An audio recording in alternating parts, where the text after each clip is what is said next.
Salam dəyərli müəllimlər, hər vaxtınız xeyir olsun. Bugün sizlərə ibtidai riyaziyyatdan hər illik sertifikasiya imtahanına düşən mövzulardan biri olan hesab əməlləri mövzusunu izah edəcəyim. Əziz müəllimlər, hər birimiz bilirik ki, hər il ibtidai riyaziyyatdan MIK sertifikasiya imtahanında hesab əməlləri mövzusuna aid bir sual görmüş oluruq. Hesab əməlləri mövzusu mütləq şəkildə hər il qəbul imtahanlara düşən mövzular arasındadır.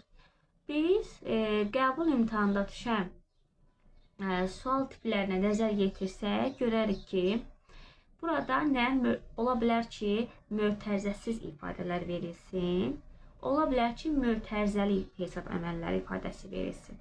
Biz baxırıq məqama.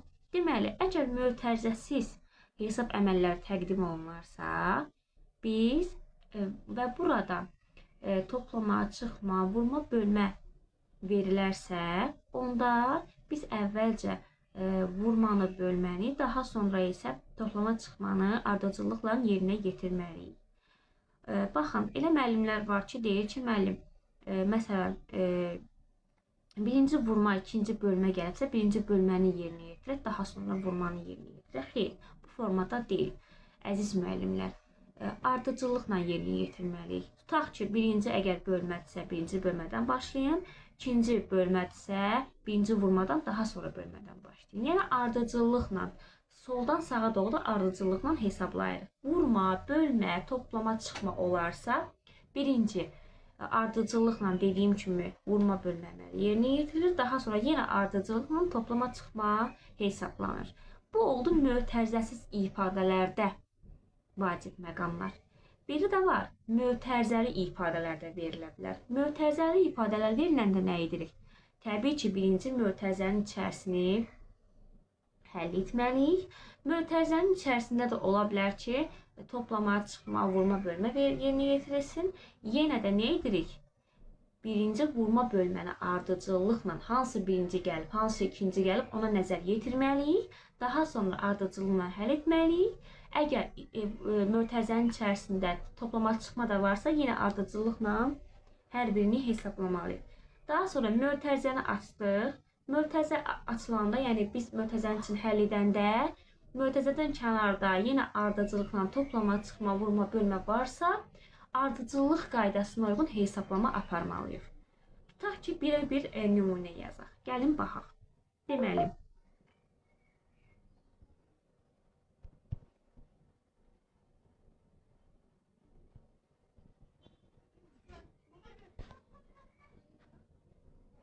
gəlin hesablayaq. Deməli, 12 bölək mötərizə 4 çıxılsın 6 bölək 3. Birinci nəyi dedik mötərizəli olan ifadələrə? Təbii ki, vurmanı bölməni yerinə yetirirdik. 6-nı bölürəm 3-ə ki, 4-dən 2-ni çıxaram. Yəni, bölmədən sonra nə edirəm? Təbii ki, ardıcıllıqla toplama, çıxmanı həll edirəm. Deməli, 6-nı bölərəm 2-yə eləyər 2, 3-ə eləyər 2, 4-dən də 2-ni çıxaram eləyər 2. 12-ni də mötərizə açılanda həmin mötərizənin içərisindəki hesablama əməlinə, yəni hesablamaya bölməliyəm. 12-ni də 2-yə böləndə qalar 6. Yəni, bu ardıcıllıqla mötərizə də veriləndə dedik, hansı qaydadan istifadə etməliyik? Mötərizəsiz də veriləndə dedik, necə istifadə etməliyik, yəni necə həll etməliyik, necə həll qaydası aparmalıyıq.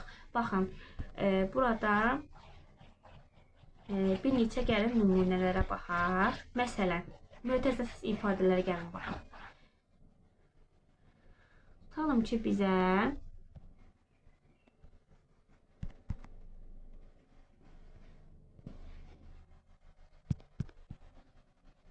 bu formada bizə bir hesablama əməli verilir və mötərizəsi yox. Nə edirik? Yenə ardıcıllıqla yerinə yetiririk. 12-ni bölürük 3-ə, eləyir nə? 4. 6-nı da bölürük 2-yə, nə alınır? 3. Bu 4-lə bu 3-ü çıxmalıyam. Eləyir nə? 1.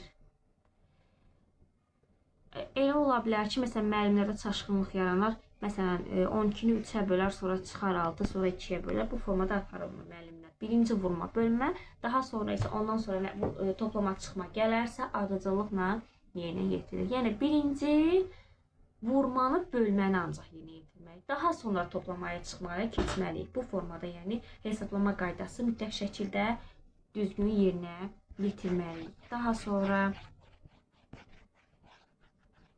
Tutalım ki 15 bölək 2 çıxaq